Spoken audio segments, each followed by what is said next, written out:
Gálatas capítulo 5. Estad firmes en la libertad. Estad pues firmes en la libertad con que Cristo nos hizo libres, y no estéis otra vez sujetos al yugo de esclavitud.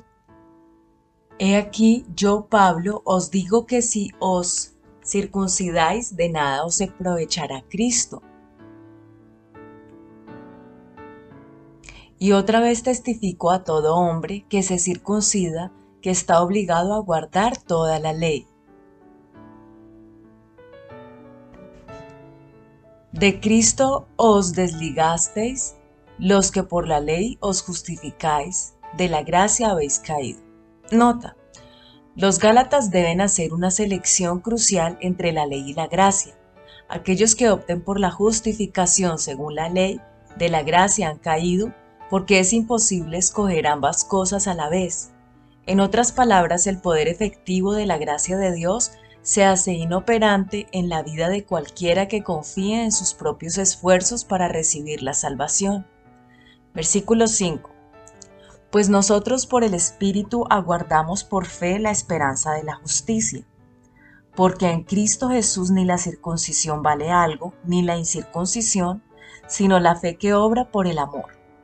Nota: los verdaderos creyentes aguardan por el Espíritu el ser aceptados por Dios gracias a la fe, no a la ley.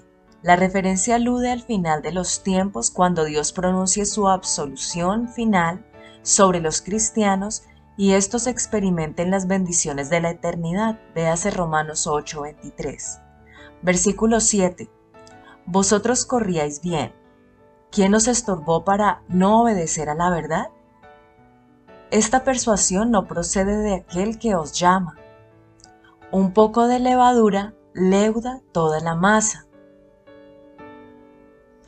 Yo confío respecto de vosotros en el Señor, que no pensaréis de otro modo, mas el que os perturba llevará la sentencia, quien quiera que sea. Y yo, hermanos, si aún predico la circuncisión, ¿por qué padezco persecución todavía? En tal caso se ha quitado el tropiezo de la cruz. Nota: los judaizantes no solo pervertían el Evangelio, sino que también acusaban a Pablo de ser inconsistente en su doctrina, por su predicación de la circuncisión para los judíos al tiempo que la repudiaba entre los gentiles. Versículo 12. Ojalá se mutilasen los que os perturban. Nota: Pablo condena severamente a los falsos maestros que estaban estorbando, versículo 7, persuadiendo, versículo 8, y perturbando, versículos 10, 12, a los gálatas. Pablo muestra su rechazo por los judaizantes, sugiriendo en tono de burla que, si preciaban tan alta la circuncisión, debían emascularse. Versículo 13. Porque vosotros, hermanos, a libertad fuisteis llamados, solamente que no uséis la libertad como ocasión para la carne, sino servíos por amor los unos a los otros.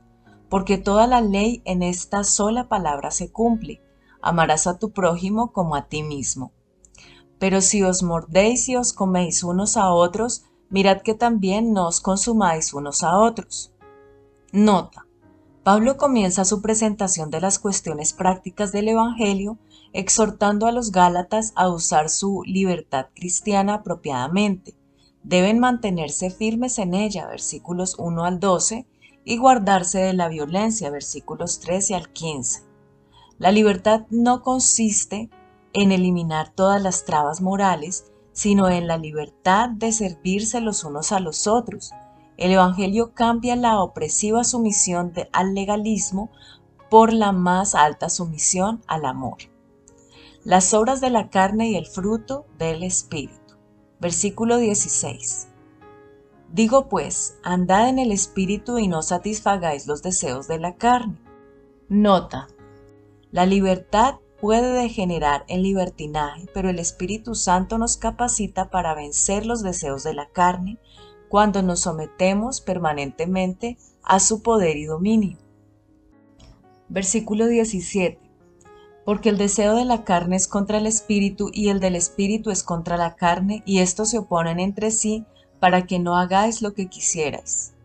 Nota: el espíritu y la carne están diametralmente opuestos el uno al otro, como se evidencia por sus obras y frutos, versículos 19 al 22.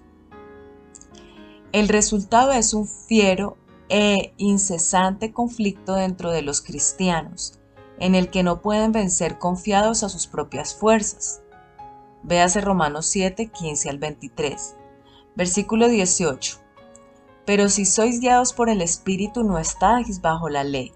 Nota: la persona que es guiada por el Espíritu hará lo que está bien libremente y no por la compulsión de la ley. Por lo tanto, no está sometida a las ataduras y condenación de la ley.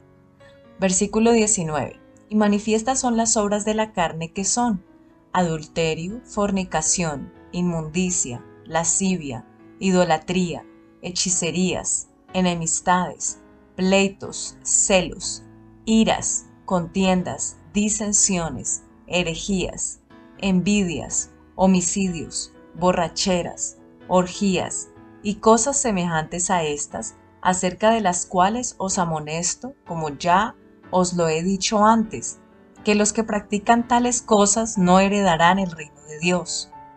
Nota: las obras de la carne pueden categorizarse como pecados sexuales, versículo 19, pecados relacionados con las religiones paganas, los primeros dos del versículo 20, pecados del temperamento o carácter, los 9 siguientes, y pecados de ebriedad, los últimos 2. Versículo 22. Mas el fruto del Espíritu es amor, gozo, paz, paciencia, benignidad, bondad, fe. Nota: benignidad, riqueza literaria. Sheretostes, Strong 5544. Benevolencia en la acción, dulzura de disposición, gentileza en el trato con otros, afabilidad. La palabra describe la habilidad de actuar para el bienestar de quienes abusan de su paciencia. El Espíritu Santo borra la agresividad de carácter de quien está bajo su control. Versículo 23. Mansedumbre, templanza, contra tales cosas no hay ley.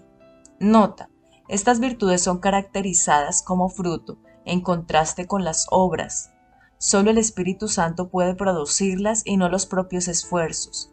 Otro contraste es que aun cuando las obras de la carne aparecen en plural, el fruto del Espíritu es uno solo e indivisible.